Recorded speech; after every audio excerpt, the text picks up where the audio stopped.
Hi, I'm Rachel Thompson.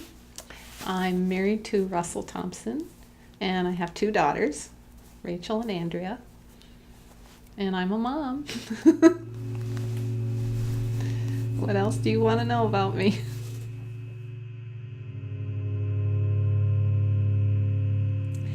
My husband has polymyositis, which is a muscle disease that breaks down the tissues and the muscles in your arms and legs. And he requires help most of the time for moving around and things. Really, it's temperament. I mean, I used to be as healthy as you guys. I could walk around just fine before I got the illness that caused me to have this.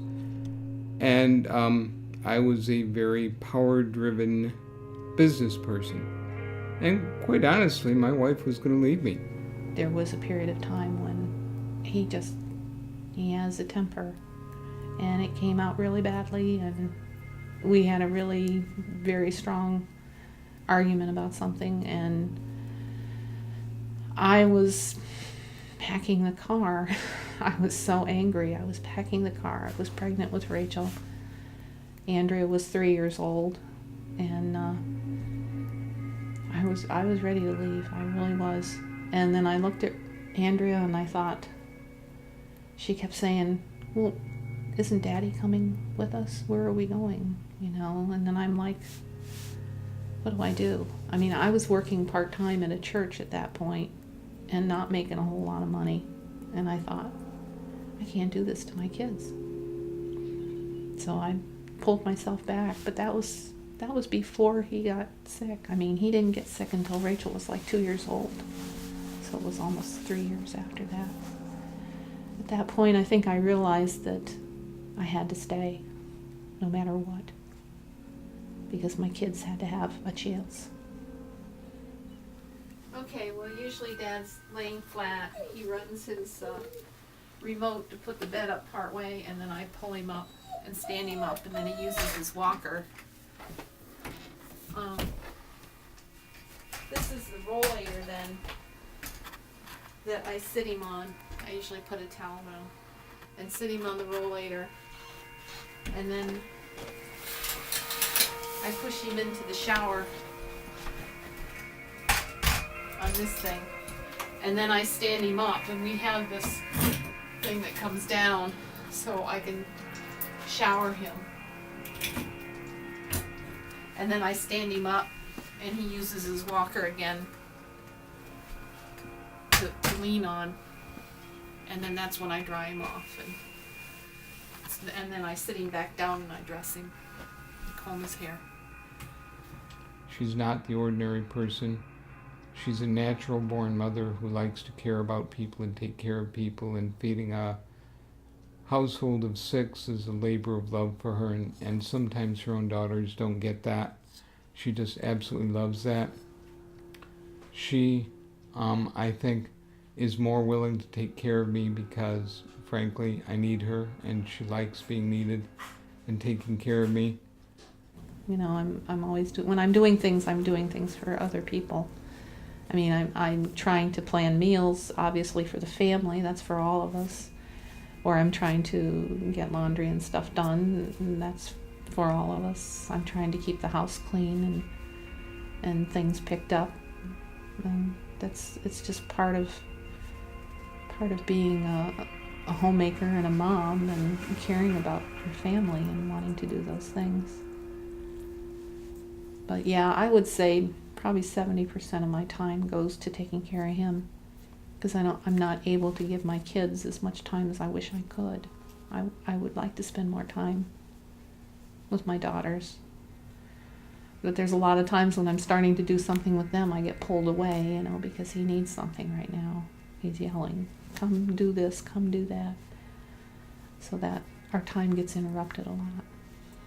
And I think a lot of it is his frustration with not being able to do what he wants to do when he wants to do it, his having to wait for someone to take care of him or do this for him, that he gets frustrated too, and I think it comes out sometimes that way. I recognize that if I were to overwhelm her with requests and things, that she'd get really fed up. She's a human being, and anybody can only take so many requests and so much imposition on their time. But given that she is the person she is, I don't think it has been onerous. I think that she has enjoyed it, and we don't not talk about it. We do talk about it, and I've always often said to her, if I'm asking too much or if it's upsetting, let me know. And there's certain things she realizes she just has to do. What some wives have a husband who is a honeydew kind of person who can step in and fix something when it's broken, and I don't have that luxury. And I'm a make-do kind of person. If there's some easy way to fix something that it will still work, maybe it's not the best way, or the, probably long-term the safest way to do something.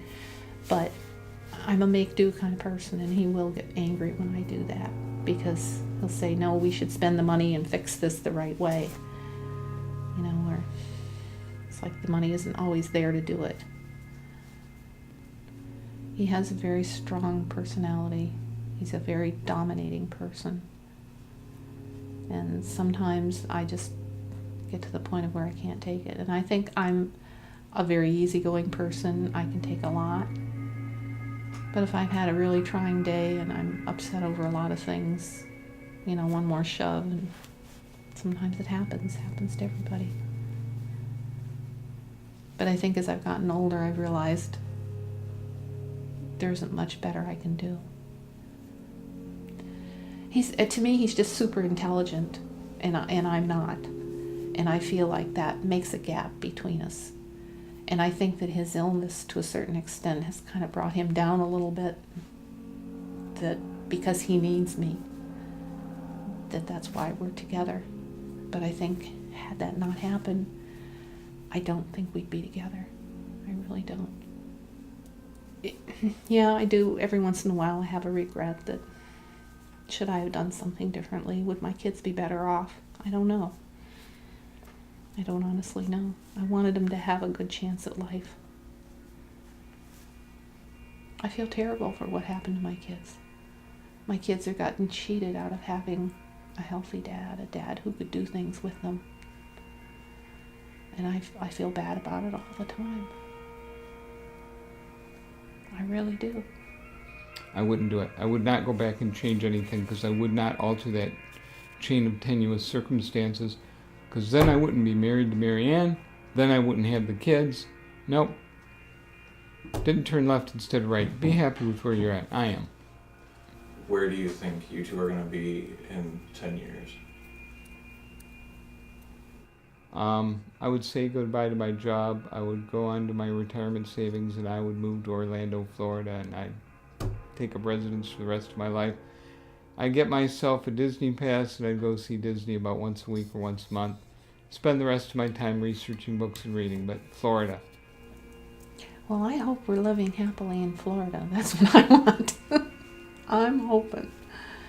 I don't know if that's really going to happen, but in 10 years, I truly think he's probably going to be at the point of being in a home, in a nursing home. I truly think that's probably the road he's headed down. It's sad to say, but